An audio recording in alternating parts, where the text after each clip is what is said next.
बच्चों, आज हम पढ़ेंगे रसखान के सवैये।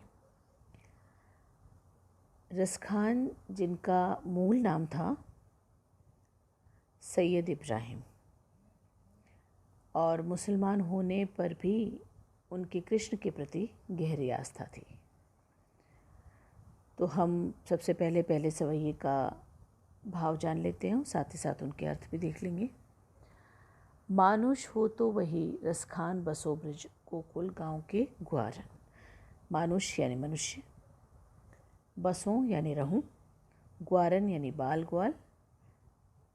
और दूसरी पंक्ति में जो पशु हो तो कहा बस मेरो, चरों नित नंद की धेनु मंझारन। कहा बस का मतलब वश में नहीं होना। चरों यानी चरों, पशु यानी पशु, नित हमेशा, धेनु गाय, और मंझारन का अर्थ है बीच में। अब तीसरी पंक्ति में हम शब्दों के अर्थ देख लेते हैं। पाहुन हो तो वही, गिरि को जो कियो हरिछत्र पुरंदर धारण।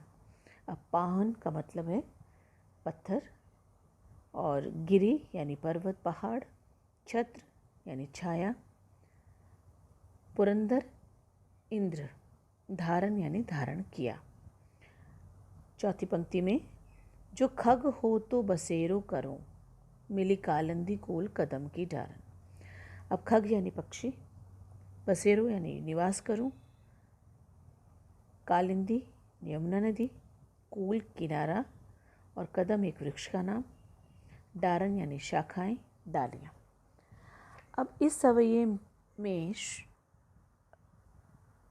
श्री कृष्ण और कृष्ण भूमि के प्रति कवि का अनन्य समर्पण का भाव है।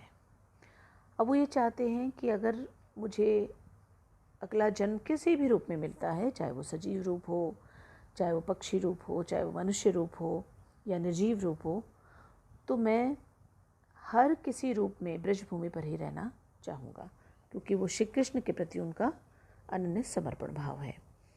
तो देखिए, कवि कहते हैं कि अगले जन्म में यदि मैं मनुष्य बनूं तो गोकुल गांव के ग्वाल बालों के बीच में ही निवास करूं।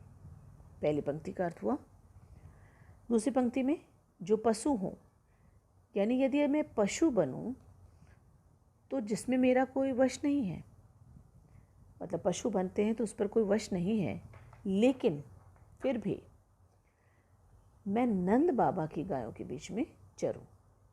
और तीसरी पंक्ति में यदि मैं पत्थर बनूं तो उसी गोवर्धन पर्वत का पत्थर बनूं जिसे कृष्ण ने अपनी उंगली पर उठाकर लोगों को इंद्र के प्रकोप से बचाया था। और चौथी पंक्ति में यदि मैं पक्षी बनूं तो उसी कदम के पेड़ पर बसेरा बनाऊं जो यमुना के किनारे हैं तथा जिनके नीचे श्री कृष्ण रास रचाया करते थे। तो यहाँ पर ये पहले सवैये का हमने भावार्थ यानी सरलार्थ देखा।